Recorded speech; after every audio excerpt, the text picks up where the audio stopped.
know that. It's awesome. It's such a great people. Thank you for that introduction. All right, please grab a seat, relax, let's do this. Thank you for that introduction. Babe, you got a mic, you want to talk? Here. She's a woman of very few words, but here you go. So. Hi everybody, thank you so much for having us. That's it?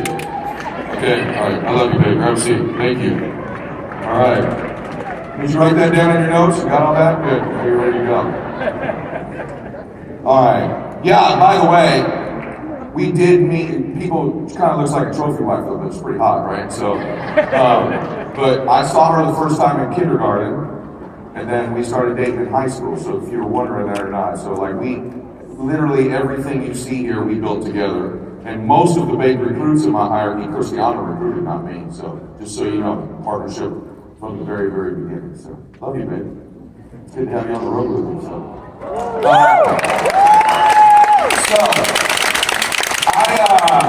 I told myself last year, I said, I'm not going to do any more wealth bowls next year.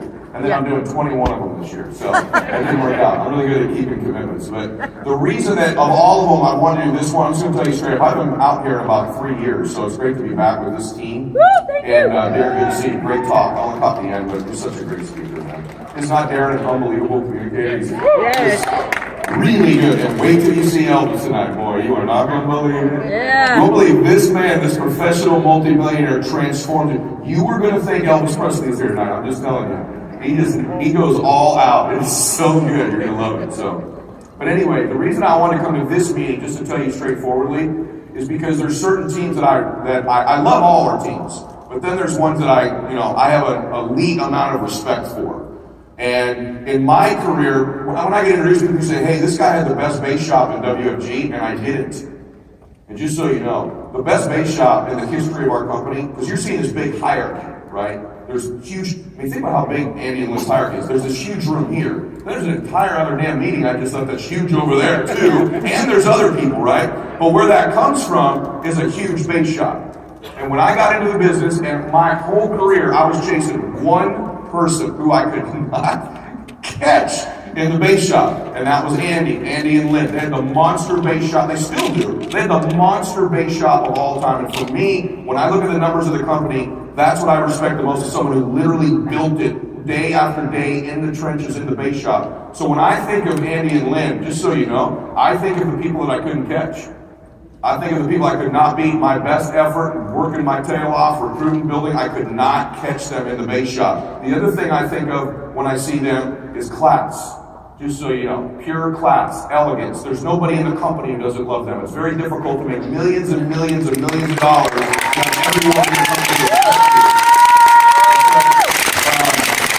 It's a fact. That's what I think of. And then if I started naming all your leaders, I would get in trouble, but I just want you to know it's really true. Rocky in the other room is the #1 growth team, basically him and Raja in the company the last 5 years, which is part of this hierarchy. And then honestly, the most underrated, undervalued player in our company is Mickey and Lynn. They're the most underrated.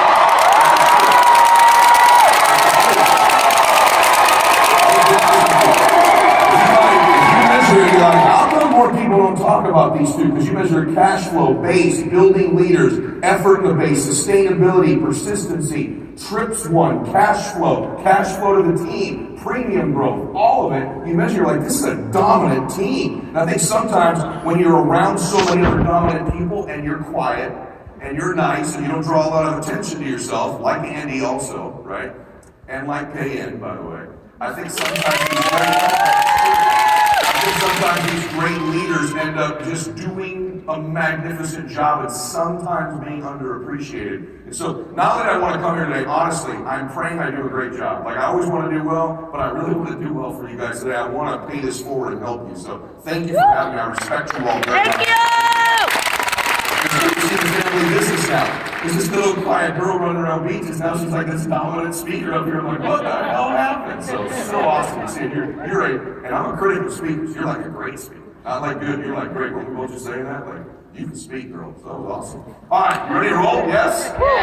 Okay. One of the things I don't love about our business sometimes is that we parade the after on the stage at events like this. So most of the people that come up here are the after, aren't they? So you're seeing them, life looks pretty good. You know, even an ugly dude like me, you put a pretty decent suit on me, It comes out okay, right? You put a hot blonde next to me, I look like I might have my act together, right? So you put the after up. And so the after is magic, just so you know. The after, getting financially independent, getting wealthy, making your dreams come true, helping thousands of people, maybe millions of people. As good as you think that could be, it's 100 times better. I can promise you it's better. We flew here on our own jet. We flew here today on our own jet. Like we were flying yesterday. I fell asleep. I slept for like 3 hours on the flight on my own couch on my own plane, right? And I woke up and I looked at her and I go, can you freaking believe this? Like, us? Like, we grew up kind of hoodish. Like, how the hell? And so it's amazing. And by the way, I bought that jet from Michael Bloomberg, who's the mayor of New York. And when I leave here, we're literally landing looking at a bigger one that he owns that I might buy. It's crazy, right? Like, I might buy a bigger one. And so, why? I have no idea. I have no idea why we need a bigger jet. Most of the time it's meat on it, right? It's like flying on a Greyhound alone all the time. But so, the after's awesome. We left a $25 million oceanfront beach house to come here. Drove in her Range Rover. Could have driven my Ferrari or my Bentley, but we drove her Range Rover to our private jet with our private pilots, right? Pretty cool, right? If we don't like that, we can get in our car, drive out to the desert, be at our house in Palm Desert, California, Bighorn Country Club, one of the top clubs in the world, right? Beautiful home there. If we don't like that, we'll jump on the jet, fly to Coeur d'Alene, Idaho. That's our best house. That's a $30 million house on a lake, private beach, 100 acres, 2,000 feet of frontage, 5 boats in front of it, 4 sea-doos, bananas, right? And you know what's the best thing about all that stuff? We own it all free and clear. There's no debt, no mortgage, no bill, no nothing. I pay an American Express bill every month, brother. So that's awesome, right? Pretty cool. All that's WFG, right? And say to invest in the money correctly. But I'm just going to tell you something. I hate when rich guys say, hey, material things don't matter. Don't you hate when a rich dude says that? It's like easy for you to say, hey, ho, I had McDonald's for dinner and you ate a filet mignon. Tell me it's not good to be rich, right? So I'm not here to tell you it's not good to be rich. I'm here to tell you it's incredible to be rich. I was happy when I was poor, and I've been happy rich. Happy rich is like 3 billion times better. That's why.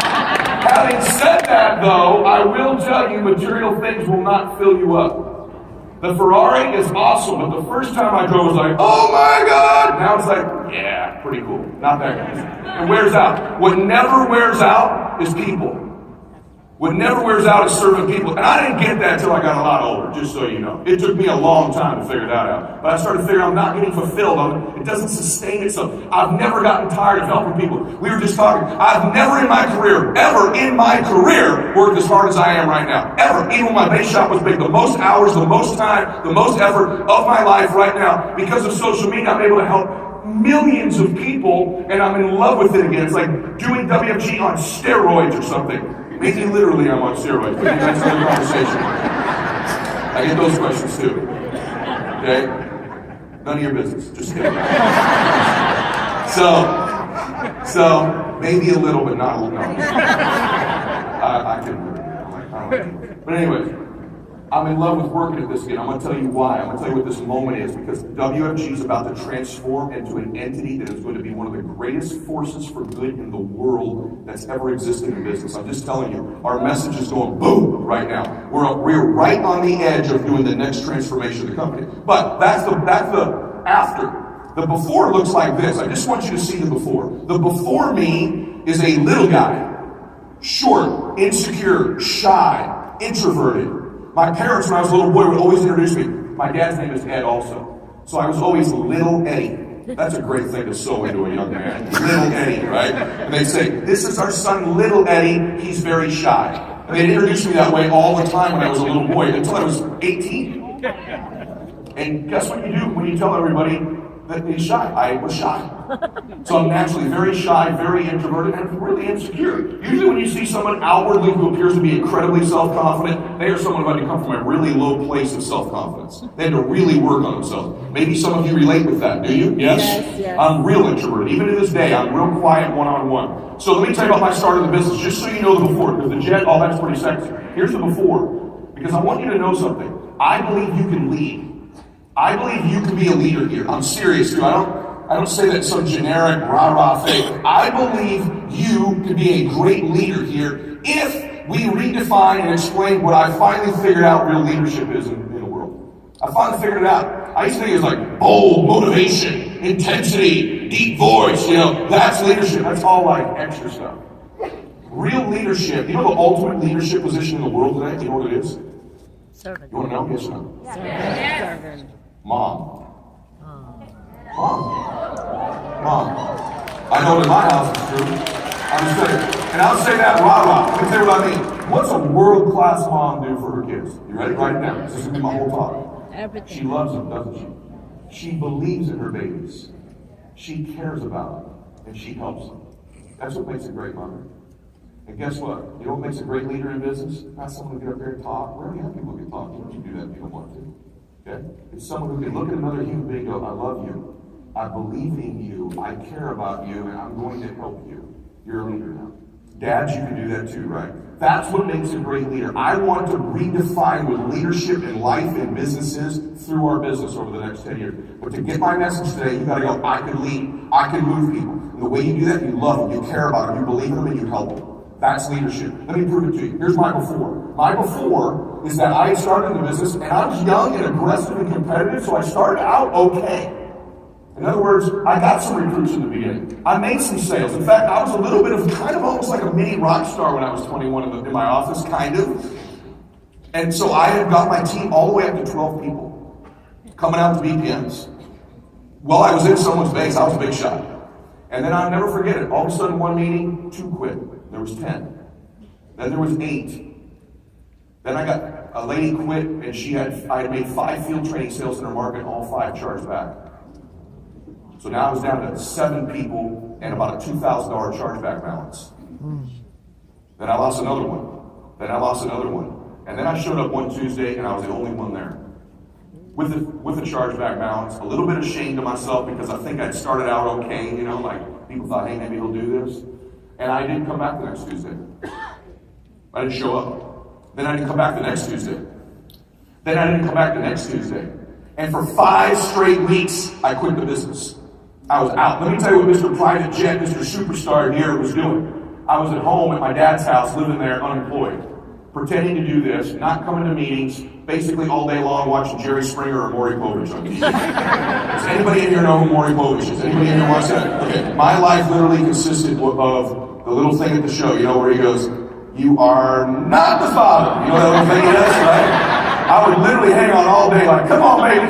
Damn it, he's not the father. Right? That's what my whole emotions of my day were wrapped up in. And I'd be yelling at the damn screen. They did always once in a while. They have that one lady on there who's tested like 16 dudes, right? I'm like, how do you not know it's one of these 16 dudes, lady? And I would catch myself yelling at the television over who's your daddy, right? That was my damn life. Same bed I grew up in, same teddy bear on the bed, same posters on the wall from when I was 16. That was my life when I was 22 years old. Quit the business.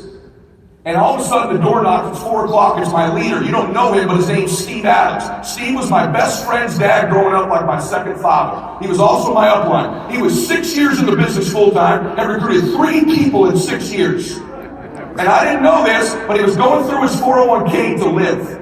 And it's still selling me the dream, still telling me I was going to be great. Living the nightmare, selling me the dream. You know what he did? He loved me, he cared about me, he believed in me, and he kept trying to help me. So he knocks on the door and he goes, hey, let's go. I said, where are we going? I'm in swim trunks with no shirt on the couch, watching TV. And he goes, the big event, just like this one. It's in La Quinta, let's roll. I go, I didn't buy a ticket. He goes, I know you, I haven't returned his call in 5 weeks. Some of you relate to this. You got teammates like that, don't you? And he goes, get upstairs, pack a bag. You got 20 minutes. Get your ass back down here. You're going. And I'm like, okay. 20 minutes later, I get back up, get in the back of his black Saab. Carol's in the front, Steve's in the right seat, Steve's in the left, I'm in the back seat. We drove 2 hours out to La Quinta. That whole drive, he's selling me the dream. You're going to be the biggest ever. You're a better speaker than Art Williams. You're more hardworking than Hubert Humphrey. You're going to be the biggest guy here ever. Meanwhile, this beautiful man in his mid-50s, with his wife trying to talk him into getting a job again, pouring through his 401k, running up his credit cards, selling me the dream as a little boy in his back seat. I get chills all over my damn legs thinking about that. That's a leader. We get to the resort. We go to check into the room, and he's gone 45 minutes as I'm sitting in the lobby. And finally, Carol and him come back, and they go, here's your keys. And I said, Steve, are you in the room next to me? He goes, no, I think Carol and I are staying somewhere else. He goes, the gala's at 6 p.m., meet us there. And what I didn't know was he had spent that 45 minutes trying to get an extension on his credit card so he could get one room blocked. And he got one room booked and gave it to me. Amen. And he and Carol slept in their car the next 2 nights during that event, I found out later. That's a leader, right? And so I ended up going to the event. I ended up going to that event. This is the before. I go to the event and I'm thinking, I'm quitting. I hope this food's good because I'm not doing this. And I didn't pack anything. And so that night, it's a black tie gala, except my dumb ass doesn't know that. So to the there's pictures of this. To the black tie gala, I wore jeans and a red Corona Extra t-shirt. You know the beer, Corona? Yeah. And a Corona red beer t-shirt. You look at the photos of that night, everyone's in black tie, and there's some idiot in the back with a red t-shirt on with beer on it, and that's me. And I walked in and went, oh, no. But I was so cocky, I'm like, I'm going to stick this thing out tonight. And I'm so competitive and so cocky, I remember telling myself, I'm going to stay, because there's probably a chance they're going to call me up on that stage later. There's no chance of it. They're not calling someone up here with no people there at a $2,000 chargeback balance, right? But I'm like, they're probably going to do a rising star type category. I'm sure the word's spread around here about, you know, what I bring to the table. So I'm going to stick around until they call me up. And they did do a rising star category. And they didn't call me up. And I'm such an idiot, I remember walking back to my room relatively offended by that. And these people have no idea what they got their hands on here. That's why I'm not going to do this crap. This place is a joke.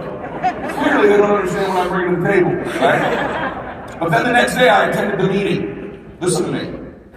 I attended that meeting, man. And I'm telling you, everyone in the front row can tell you what it is. It transformed me. I sat in that same t-shirt, front row, far left, because I got in late and no one grabbed that seat. Room about this size. And I watched the speakers that day, and something started to happen to me. Some of them were incredible. I was like, wow, that's motivational. And that moved me. Some of them were terrible. And I was like, if that dude can do it, I can sure as hell do it, right? It was like this combination of circumstances sort of dripping on me. And then, at the very end, Richard Falcone spoke there. And Richard's gone now, but Richard was from the same hometown in Massachusetts I'm from. And he just kind of talked to me, even though he didn't know it. You know what I'm saying? And somehow during that message, I remember about halfway through, I didn't tell anybody. Hell, there was nobody to tell. I had no team there. But I remember literally, I'm going to do this. I remember going, I'm going to do this. Like literally, I shifted. It was just quiet, it was like literally, I just went, and I locked in. And that day, as a young man, I went, I don't care how long this takes, what the price is, my will to win is not for sale. You will not buy me out of here, I'm not quitting again, I'm not getting weak again, I'll let all these other fools quit, they'll do better than me, I will stay as long as I can. And I remember walking out of there going, you know what, this is legit now, I'm not playing.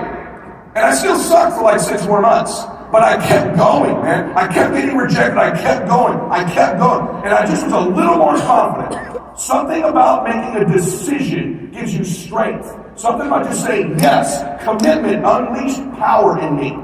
That commitment unleashed before, I was in as long as it went well for a while. I was going to try it. I was in probably long term, but maybe not. Right? And then I just was committed. And things started to shift. And that process started to happen where the after started to take over. Do you hear me on that? Say yes. Yes. See, there's this, I used to think, and by the way, along the way, I should have enjoyed it more. I used to think, hey, I better not enjoy where I am, because if I do, I won't have any drive to get to the next level. Any of you think that? You're like, I'll be happy when.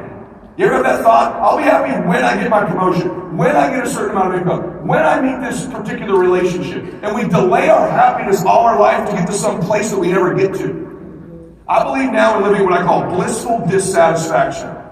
It means being in total bliss, but you can remain dissatisfied. So being happy does not remove your hunger. Perfect example, if you ever bite into a great steak, you ever bite into a great steak? Delicious, huh? Blissful. Are you no longer hungry for another bite? No, in fact, it may make you even hungrier, doesn't it? So you got to learn to enjoy where you are now. Does that make sense to everybody? Enjoy it now. Love it now. In fact, Christiana's developed this. She's blissful. Like, we're different. Like, I'm intense. She's like easygoing, right? And so she's developed this really bizarre habit the last couple of years. And you know this is true what I'm about to say. She does this really weird thing when she eats pleasurable food. She moans. Now, dudes, it's okay. You saw her, right? You know what we're talking about here. It's a beautiful woman, right? She moans when she freaking eats good food. So she'll make like a great lasagna, or we'll be at like getting a steak, and all of a sudden, like everyone's talking, it's cool, and you just hear this. The first time, is that not true? It's not kinda, it's 100%. And I'm like, the first time she was like, what are you doing? And then, so the other night, my son's birthday, we're at a restaurant, a couple dudes at the table next to us, they saw her when we walked in, right? And they looked at her, and maybe a little too long, maybe like if they looked again, I was gonna slap the shit out of them. That's all they were one more look from shit slapping happening. So, sorry for that language. That's really true. And so we're having a great time, it's my son's birthday, all of a sudden she bites into this steak, and it's, and I see these dudes perking up, man. And my kids, I'm like, what are you doing? Like, I go, these dudes are gonna explode over here. Stop it, right? And our children are here. This is extremely awkward. Like, stop this. And by the way, how come I've never heard these noises out of here before? Right? And we got home after dinner, and she's like, hey, what are we doing tonight? I'm like, I'm going upstairs to get a damn steak. I'm fixing to rub this thing out. A steak. A steak needs to be involved with these moans. But the point is, she was blissfully dissatisfied. She was enjoying that steak, but still wanted to eat more. But if you're blissfully dissatisfied, eat all the time.